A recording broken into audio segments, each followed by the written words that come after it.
Friends, आज मैं यहाँ पे कुछ क्वेश्चंस लेकर आई हूँ कॉम्पिटिटिव एग्ज़ाम्स के लिए, बहुत ही इम्पॉर्टेंट है। तो ये इकोनॉमिक्स क्लास 10th 11th 12 से रिलेटेड क्वेश्चंस है। तो फर्स्ट क्वेश्चन है, निम्नांकित में कौन बहुराष्ट्रीय कंपनी है? Option A, B, C, D. तो इसमें से सभी होंगे।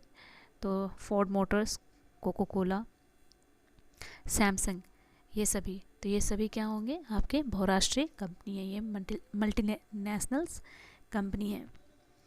नेक्स्ट क्वेश्चन है, इनमें से कौन बहुराष्ट्रीय कंपनी नहीं है?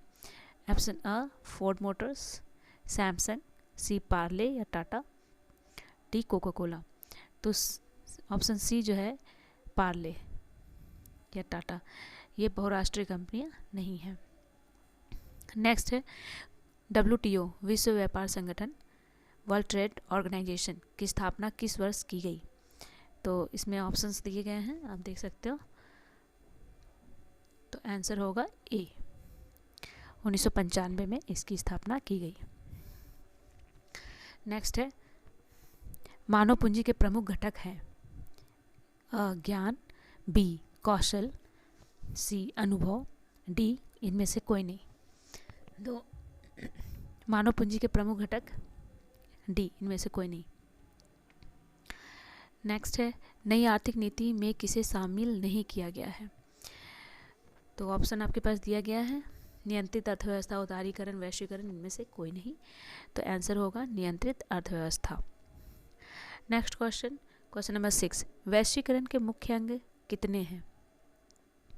1, 2, 3 या 4? तो option D, 4। Answer option D. Question number 7, अंतर्राष्ट्रीय व्यापार संबंधी नियमों को निर्धारित करने वाली संस्था कौन है? तो इसमें कौन है जो अंतर्राष्ट्रीय व्यापार संबंधी नियमों को निर्धारित करती है? तो ऑप्शन है विश्व बैंक, IMF, UNO, इनमें से कोई नहीं। तो आंसर क्या होगा? आंसर इनमें से कोई नहीं। नेक्स्ट है, पार्ले के थम्स अप ब्रांड को किस बहुराष्ट्रीय कंपनी ने खरीद लिया है? फर्स्ट ऑप्शन है नोकिया, बी, LG, सी, रिबॉक, डी, कोको कोला। तो थम्स अप जो आपका ब्रांड है उसे कोको कोला ने खरीद लिया है। नेक्स्ट है, दूरसंचार सुविधा नहीं है अ, टेलीफोन, दूसरा संवाद, तीसरा फैक्स, डी, मोबाइल फ़ोन। तो आंसर है बी, संवाद। नेक्स्ट, नई आर्थिक नीति में किसे शामिल किया गया है? तो नई आर्थिक नीति में शामिल किसे किया गया है? उदारीकरण, निजीकरण, वैश्वीकरण, उपयुक्त सभी। इसका आंसर बताइए क्या हो सकता है? तो इसका आंसर होगा डी। नेक्स्ट है, वैश्वीकरण का अर्थ है विदेशी पूंजी एवं विनियोग पर रोक, बी, व्यापार, पूंजी, तकनीक हस्तांतरण, सूचना प्रवाह द्वारा देश की अर्थव्यवस्था का विश्व अर्थव्यवस्था के साथ समन्वय। नेक्स्ट है, सरकारीकरण की प्रक्रिया को बढ़ाना, इनमें से कोई नहीं। तो इसका आंसर होगा आपका बी। वैश्वीकरण का अर्थ क्या है? व्यापार, पूंजी, तकनीक हस्तांतरण, सूचना प्रवाह द्वारा देश की अर्थव्यवस्था का विश्व अर्थव्यवस्था के साथ समन्वय। नेक्स्ट है, जनसंख्या के वितरण के आधार पर वंचित परिवार की प्रतिशतता है, यानी कि जनसंख्या के वितरण के आधार पर वंचित परिवार की जो प्रतिशत वो कितनी है? तो आंसर क्या होगा? Option A, 51.3%। नेक्स्ट क्वेश्चन है, राज्य नियंत्रित उद्योगों को किस नाम से संबोधित किया जाता है?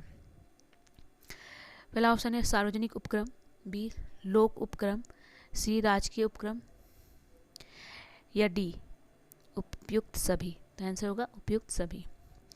नेक्स्ट, वैश्वीकरण से लाभान्वित होते हैं पहला उत्पादक, दूसरा उपभोक्ता,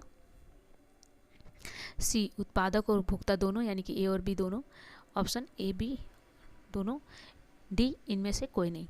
तो आंसर क्या होगा? सी। तो याद रखिएगा, वैश्वीकरण में सबसे ज़्यादा लाभ किसे प्राप्त होता है?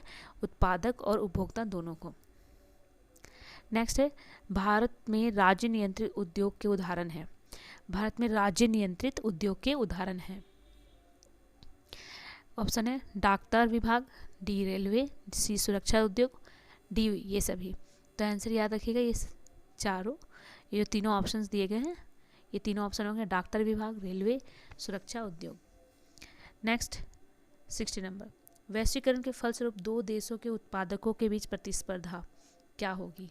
कम होगी, बढ़ जाएगी, घटती बढ़ती रहेगी और कोई परिवर्तन नहीं होगा। तो वैश्वीकरण में क्या होता है, दो उत्पादक देश होते हैं तो उनके बीच में कंपटीशन क्या होता है, बढ़ जाता है, तो बढ़ जाएगी। नेक्स्ट क्वेश्चन है, वैश्वीकरण के फलस्वरूप विभिन्न देशों के बीच वृद्धि हुई है। तो पहला ऑप्शन है आयात में, निर्यात में, ए और बी दोनों, इनमें से कोई नहीं। तो याद रखिएगा वैश्वीकरण के जब से जिन देशों ने वैश्वीकरण को अपनाया है उससे आयात और निर्यात दोनों में वृद्धि हुई है। नेक्स्ट है, निम्नांकित में कौन सी संस्था वैश्वीकरण के विस्तार में सहायक हुई है।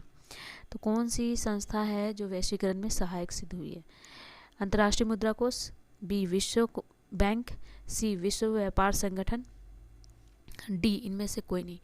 तो याद रखिएगा इनमें से कोई भी ऐसी संस्था नहीं है जो वैश्वीकरण के विस्तार में सहायक हुई है, डी होगा आंसर।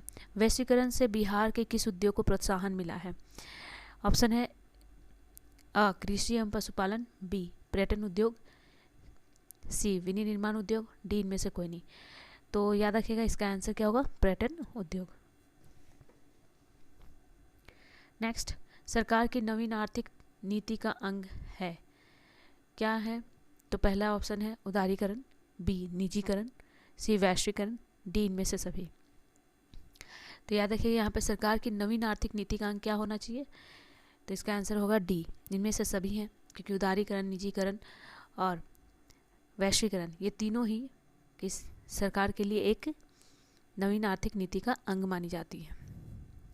नेक्स्ट है, ग्राहक देखभाल सेवा के लिए प्रयोग किया जाता है।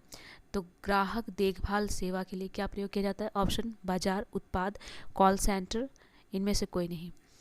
तो याद रखिए ग्राहक देखभाल सेवा के लिए कॉल सेंटर का प्रयोग किया जाता है, तो सी होगा ऑप्शन आंसर।